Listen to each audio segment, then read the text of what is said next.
everybody, it's Adriana with Anxiety Adventure Awesomeness.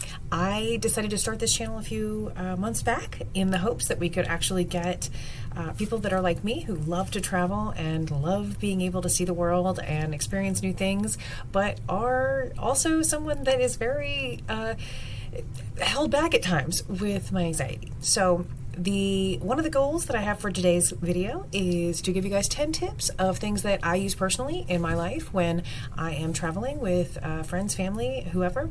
And these are things that help me that hopefully will be a help to you as well.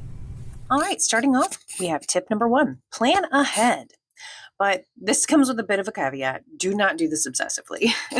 I personally like to make a packing list, and I tend to double check my itinerary and look through, kind of play through the entire experience in my head. So I feel as prepared as possible, but it's a very fine line to try to not overdo it, because you will end up eventually getting in like a worry loop. And that's the exact opposite of what you want. All right, number 2. All right, tip number 2 is give yourself a little extra time. If you give yourself a little extra time, I know that with me personally, rushing and feeling like there's not enough time and that you're behind or that you're going to be late for something, even if you're far in advance of when you need to be somewhere, it's a pretty big major anxiety trigger for me. So I like to arrive, if I'm going to the airport, I like to arrive much earlier than recommended. And really, you'd be surprised how much calmer you feel when you actually have a little time to just sit there and breathe, and look at people, watch people. And, it's kind of exciting when you see people rushing and you realize that you're not part of that mess. All right, tip number 3, breathing exercises. So one of the things that I try to do, and there are lots of different ways you can do it. There's lots of people that have put out different guides, so I'm not going to go into any of that. But if you practice deep breathing exercises, it actually helps to calm your parasympathetic nervous system.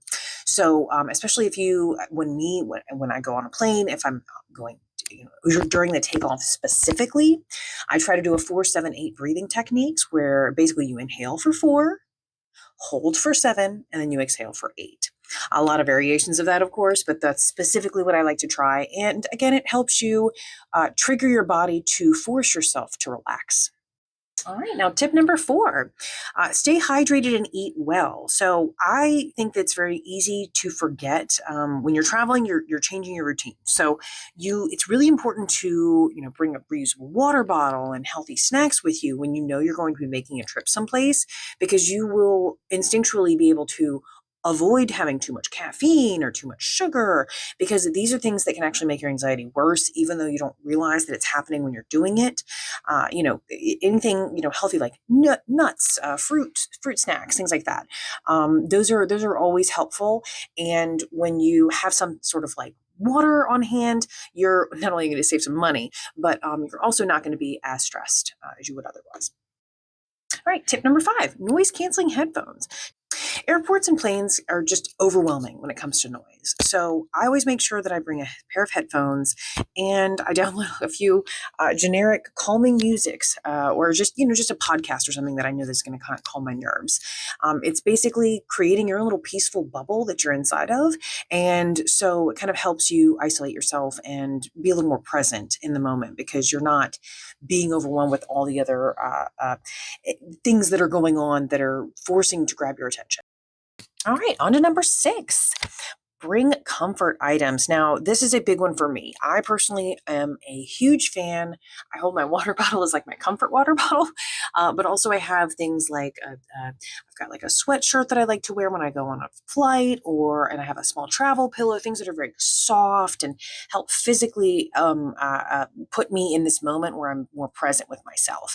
Obviously bringing a book or bringing pre-downloaded movies and things like that of your favorite show can help as well. But these are things that my comfort stuff is what I like to call it, and it's all part of what works for you.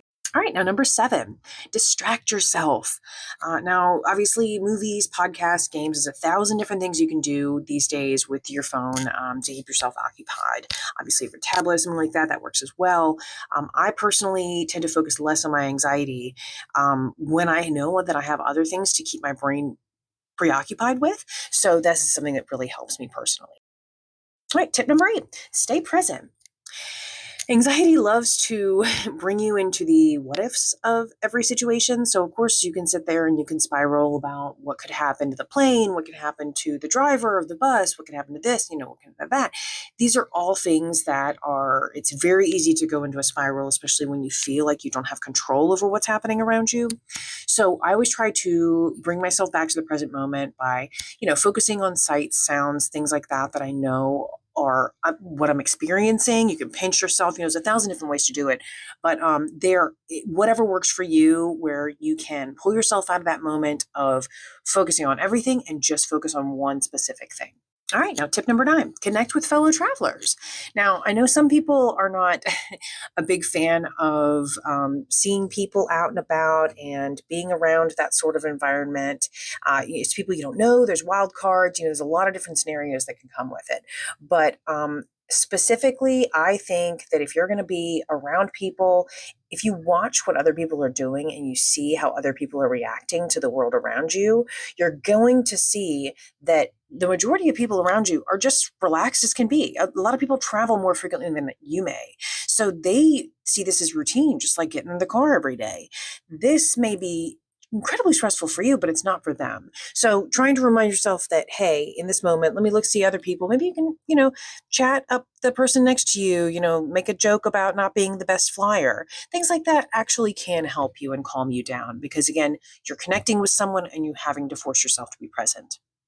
All right, and tip number 10, I always try to celebrate any little small win that I have. Every time I am able to overcome like a travel challenge, literally just being in the line, getting on the plane can be incredibly stressful for me. So I try to remind myself how strong I am when I'm doing it. And I'll take a little like selfie along the way, just to kind of remind myself, hey, this is actually a fun thing that I'm doing.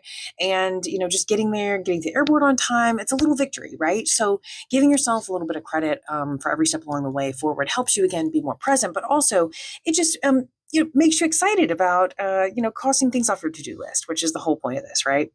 All right, well, thank you guys for stopping by today. I just wanted to kind of finish this up by saying traveling with anxiety can be tough. It's also incredibly rewarding if you find tips and things that will actually help you do them. Do it without feeling too much in your own head. Thanks again for stopping by, and I wish you all safe travels. And thanks for, please don't forget to like, subscribe, and follow me on social media. See you guys. Bye.